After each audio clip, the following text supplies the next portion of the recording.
ಈ ಜಗತ್ತಲ್ಲಿ 24 ಲಕ್ಷ ಜೀವರಾಶಿಗಳಿಗೆಲ್ಲ ಮಾನವ ಜನ್ಮ ಶ್ರೇಷ್ಠವಾದ ಜೀವನ ಅಂತ ಜಗತ್ತಲ್ಲಿ ದೊಡ್ಡವರು ಹೇಳ್ತಾರೆ ನೋಡಿ. 24 ಲಕ್ಷ ಜೀವರಾಶಿಗಳು ಯಾವ್ಯಾವುದು? ಆ 24 ಲಕ್ಷ ಜೀವರಾಶಿ ಯಾವುದು ಅಂದಾಗ ಅಂಡಜ, ಪಿಂಡಜ, ಶ್ವೇತಜ, ಜಲಜ. ಅಂಡಜ ಅಂದ್ರೆ ಮುಟ್ಟೆಯಿಂದ ಉತ್ಪತ್ತಿ ಆಗುವಂತ ಪ್ರಾಣಿಗಳ ಪಕ್ಷಗಳು 21 ಲಕ್ಷ, ಕಾಗೆ, ಕೋಳಿ, ನವಿಲು ಈ ರೀತಿಯಾಗಿ. ಇನ್ನು ಪಿಂಡಜ ಅಂದ್ರೆ ಪಿಂಡದಿಂದ ಉತ್ಪತ್ತಿ ಆಗುವಂತ ಪ್ರಾಣಿಗಳ ಪಕ್ಷಗಳು 21 ಲಕ್ಷ, ಹಸು, ಕರು, ಎಮ್ಮೆ, ಮಾನವನ ಸಹ ಸೇರಿ. ಇನ್ನು ಶ್ವೇತಜ ಅಂದ್ರೆ ಚಿಕ್ಕ ಸಸ್ಯಗಳಿಂದ ಬೃಹದಾಕಾರವಾಗಿ ಬೆಳೆಯುವ ಮರ, ಗಿಡ, ಎಲೆ, ಹೂವು ಎಲ್ಲವೂ ಸೇರಿ 21 ಲಕ್ಷ. ಇನ್ನು ಜಲಜ ಅಂದ್ರೆ ಜಲದಲ್ಲಿ ಉತ್ಪತ್ತಿ ಆಗುವಂತ ಪ್ರಾಣಿಗಳ ಪಕ್ಷಗಳು 21 ಲಕ್ಷ. 24 ಲಕ್ಷ ಜೀವರಾಶಿಗಳಿಗೆಲ್ಲ ಮಾನವ ಜನ್ಮ ಶ್ರೇಷ್ಠವಾದ ಜೀವನ ಅಂತ ಜಗತ್ತಲ್ಲಿ ದೊಡ್ಡವರು ಹೇಳ್ತಾರೆ ನೋಡಿ. ಈ ಮಾನವ ಜನ್ಮವಾದರೆ ಹೇಗೆ, ಮಾನವನ ಜೀವನವಾದರೆ ಹೇಗೆ ಎಂದಾಗ 8 ಗೇಣಿನ ದೇಹ, ರೋಮಗಳೆಂಟು ಕೋಟಿ, ಕೀಲ64, ಮೂಳೆ ಮಾಂಸಗಳಿಂದ ಮಾಡಿದ ಮಾನವ, ಉಸಿರೆಂಬ ನೆಂಟ ನೀನಿದ್ದಳಿದೊಡೆ, ಒಣ 8 ಏಳು ಮುಚ್ಚುವರು, ಇದರಲ್ಲುಂಟೆ ಫಲ ಪುರುಷಾರ್ಥ. ನೋಡಿ 8 ಗೇಣಿನ ದೇಹ, ನೀವು ನೋಡ್ಕೊಳ್ಳಿ. 8 ಗೇಣಿನ ದೇಹ, ರೋಮಗಳೆಂಟು ಕೋಟಿ, ಕೀಲುಗಳ 64, ಮೂಳೆ ಮಾಂಸಗಳಿಂದ ಮಾಡಿದ ಮಾನವ, ಉಸಿರೆಂಬ ನೆಂಟ ನೀನಿದ್ದಳಿದೊಡೆ, ಒಣ 8 ಏಳು ಮುಚ್ಚುವರು, ಇದರಲ್ಲುಂಟೆ ಫಲ ಪುರುಷಾರ್ಥ. ಈ ಜಗತ್ತಲ್ಲಿ ಯಾರಿಗೆ ಯಾರುಂಟು ಎರವಿನ ಸಂಸಾರ? ಇಲ್ಲಿಗೆ ಯಾರು ಆಗೋದಿಲ್ಲ. ಸುಮ್ಮನೆ ಅನ್ಕೋಬೇಕು ನಾವು. ಬಂಧು ಇದ್ದಾರೆ, ಬಳಗ ಇದ್ದಾರೆ, ಅಣ್ಣ ಇದ್ದಾರೆ, ತಮ್ಮ ಇದ್ದಾರೆ, ಅಕ್ಕ ಇದ್ದಾರೆ, ತಂಗಿ ಇದ್ದಾರೆ ಅಂತ ಬರ್ತಾರೆ. ಎಲ್ಲಿ ಗಂಟೆ ಬರ್ತಾರೆ? ಬರುವರು ಎಲ್ಲರೂ ಮಶಣದವರೆಗೂ,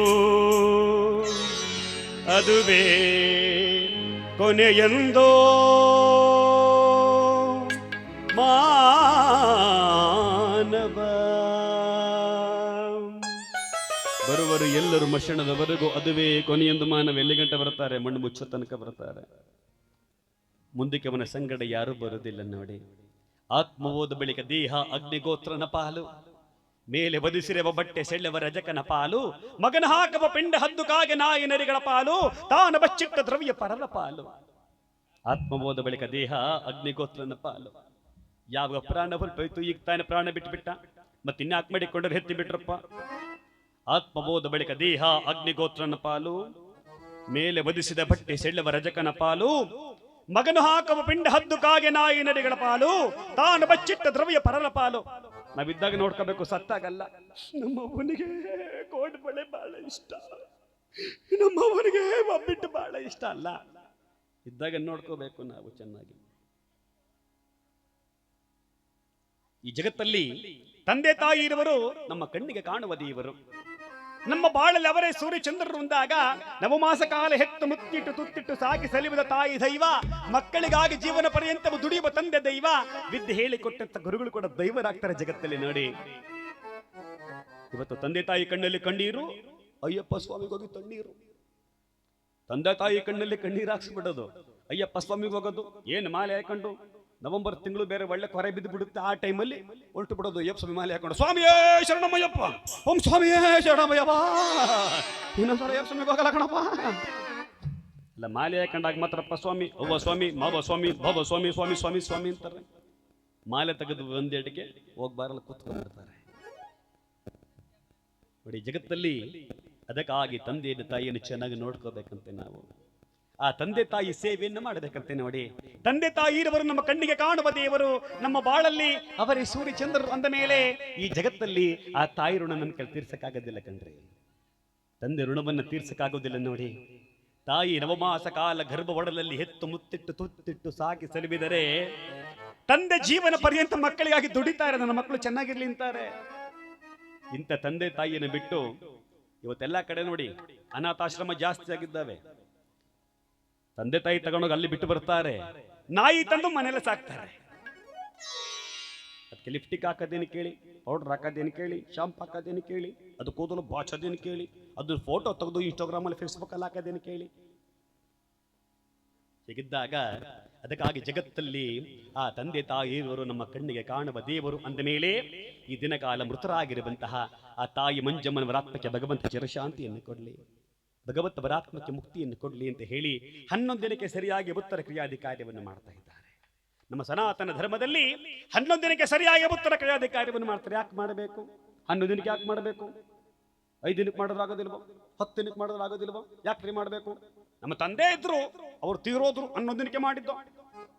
ಯಾಕೆ ಮಾಡ್ಬೇಕು 11 ದಿನಕ್ಕೆ ಎಂದಾಗ ಬಾಲ್ಯಗಳು 3, ಯೌವನಗಳು 3, ಮುಪ್ಪುಗಳು 3, ಈತ ಹುಟ್ಟುವುದೊಂದು, ಸಾಯುವುದೊಂದು. ಅದಕ್ಕೆ ನಾವು 11 ದಿನಕ್ಕೆ ಸರಿಯಾಗಿ ಉತ್ತರ ಕ್ರಿಯಾದಿ ಕಾರ್ಯವನ್ನು ಮಾಡ್ತೀವಿ. ನೋಡಿ, ಮಹಾನುಭಾವನಾಗಿರುವ ಭಗವಂತ ಕಪಟ ನಾಟಕ ಸೂತ್ರಧಾರಿ ಮನುಷ್ಯನಿಗೆ ಒಂದು ಪೆಟ್ಟಿಗೆ ನಿರ್ಮಾಣ ಮಾಡಿದ್ದಾನೆ. ಯಾವುದು ಪೆಟ್ಟಿಗೆ? ಯಾವುದು ಪೆಟ್ಟಿಗೆ? ಒಂದು ಪೆಟ್ಟಿಗೆ ನಿರ್ಮಾಣ ಮಾಡಿದ್ದಾನೆ. ಯಾವುದು ಪೆಟ್ಟಿಗೆ? ತಲೆಯ ಪೆಟ್ಟಿಗೆ. ಅದಕ್ಕಾರು ಕಿಟಕಿ ಇಟ್ಟಿದ್ದಾನೆ. ಯಾವ ಕಿಟಕಿ? ಕಿವಿ ಸೊಳ್ಳೆಗಳೆರಡು, ಮೂಗಿನ ಸೊಳ್ಳೆಗಳೆರಡು, ಕಣ್ಣಿನ ಸೊಳ್ಳೆಗಳೆರಡು, 6 ಕಿಟಕಿ ಇಟ್ಟಿದ್ದಾನೆ. ಅದಕ್ಕೊಂದು ಕದವನ್ನು ಹಾಕಿದ್ದಾನೆ. ಯಾವುದು ಕದ? ಹಲ್ಲೆ ಕದ. ಅದಕ್ಕೊಂದು ಬೀಗವನ್ನು ಹಾಕಿದ್ದಾನೆ. ಯಾವುದು ಬೀಗ? ತುಟಿಯೇ ಬೀಗ. ಅದರೊಳಭಾಗದಲ್ಲಿ ಶ್ರೇಷ್ಠವಾದ ವಸ್ತು ಬಿಟ್ಟಿದ್ದಾನೆ. ಅದು ಯಾವುದು ಅಂದಾಗ ನಾಲಿಗೆ.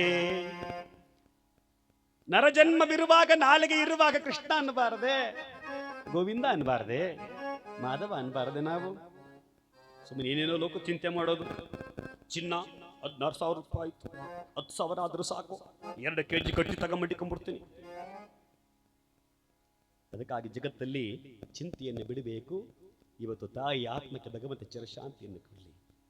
ಕಣ್ಣಿಗೆ ಕಾಣದೆ ಮರೆಯಾಗಿ ಹೋಗಿರುವಂತ ತಾಯಿ ಮಂಜಮ್ಮನ ಆತ್ಮಕ್ಕೆ ಭಗವಂತ ಚಿರಶಾಂತಿಯನ್ನು ಕೊಡ್ಲಿ.